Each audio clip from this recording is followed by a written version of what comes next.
जानिए क्या मृत्यु को भी टाला जा सकता है। मृत्यु को जीवन का सबसे बड़ा सच माना जाता है, क्योंकि जिसने जन्म लिया है उसकी मौत निश्चित है।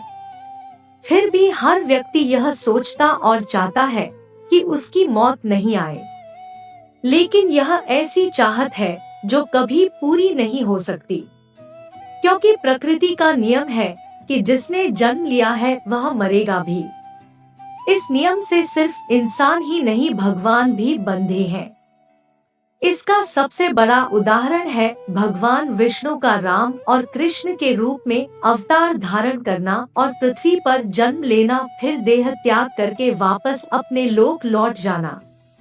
लेकिन शास्त्रों और पुराणों में कुछ ऐसी कथाएं मिलती हैं जिससे यह पता चलता है कि व्यक्ति भले ही मृत्यु के हाथों से बच नहीं सकता, लेकिन उसे कुछ समय के लिए आगे जरूर टाल सकता है और दीर्घायु प्राप्त कर सकता है।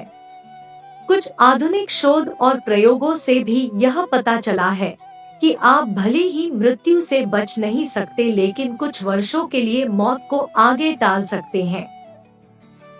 व्रत से टाला जा सकता है मौत। शास्त्रों और पुराणों में कई ऐसे व्रतों के बारे में बताया गया है जिनसे सिर पर खड़ी मौत को भी टाला जा सकता है।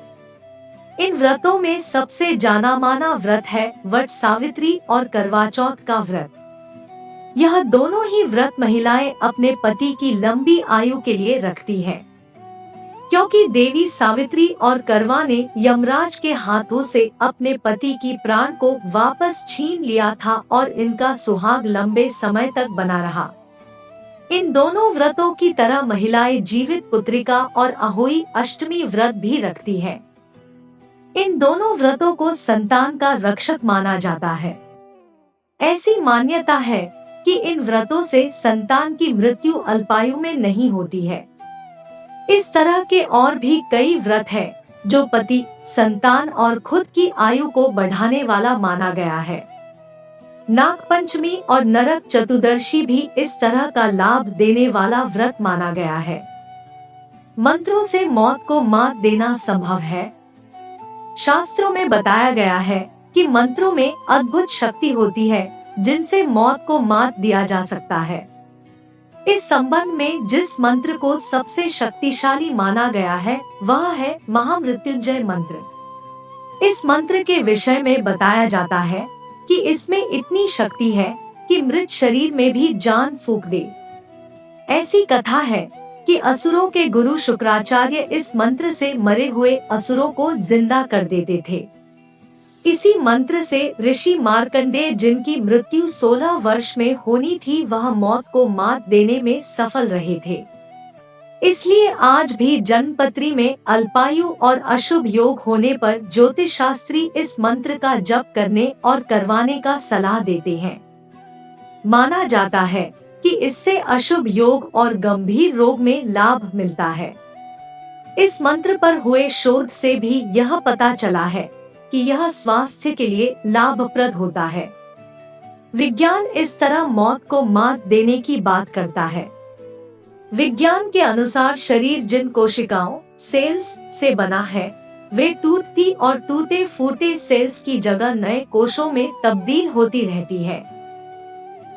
जैसे सर्प की त्वचा 4 से 6 सप्ताह में झिल्ली केंचुल के रूप में अलग हो जाते हैं, मनुष्य की त्वचा के कोश भी 5 दिन में बदल जाते हैं। 80 दिन में तो प्रोटीन पूरी तरह बदलकर नई हो जाती है। पुरानी का कहीं पता नहीं चलता। सैन डिएगो की संस्था शार्प कम्युनिटी मेडिकल ग्रुप के प्रो केनेथ रोसले का कहना है कि मनुष्य के कोशों सेल्स को निरंतर सक्रिय और स्वस्थ रखना संभव हो तब उसका शरीर 300 वर्ष तक कायम रह सकता है। अगर कोई गड़बड़ी न आए तो गुर्दे 200 वर्ष, हृदय 300 वर्ष तक रखे जा सकते हैं। इसके बाद उन्हें बदला भी जा सकता है।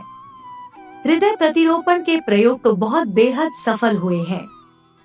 इसके अतिरिक्त चमड़ी, फेफड़े और हड्डियों को क्रमशः 1, 1.5 और 4,000 वर्ष तक दुरुस्त मजबूत रखा जा सकता है।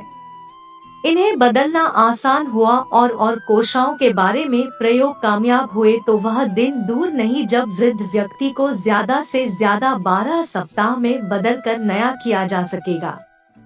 ऐसे में तो मौत को हारना ही पड़ेगा। स्विट्जरलैंड के जूरिक राज्य के जूरिक शहर स्थित महर्षि वैदिक रिसर्च इंस्टीट्यूट के प्रो यजनानंद देव का कहना है कि आज का उपलब्ध शरीर रचना विज्ञान एनाटॉमी योगशालाओं में वर्णित रचनाओं से काफी कुछ मिलता जुलता है। योगशास्त्रों में इड़ा, पिंगला, सुषुम्ना, बजरा, चित्रणी, ब्रह्मनाड़ी, अलम्बुसा, कुहू, गांधारी जैसी सूक्ष्म 72,000 नाड़ियों का विवरण मिलता है। एनाटॉमी में भी शरीर के भीतर ऐसी ही जानकारियां हाथ लगी है। न्यूयॉर्क यूनिवर्सिटी के डॉक्टर मिलन कोपेक ने जानने की कोशिश की है कि कोश की मूलभूत रचना के तत्वों और क्रम का पता लगाया जाए। जिस दिन वह पता चल गया तो कोशों का शुद्धिकरण और रोगों से बचना तथा कोशों का आमूलचूल परिवर्तन कर दीर्घायुष्य प्राप्त करना बहुत आसान हो जाएगा। दोस्तों, इसी प्रकार की वीडियो देखने के लिए हमारे चैनल को सब्सक्राइब करें और वीडियो को लाइक करें और कमेंट में लिखकर बता दें आप वीडियो कहां से देख रहे हैं, जिससे कि हमें भी पता चल सके कि हमारी वीडियो कहां तक पहुंच रही है।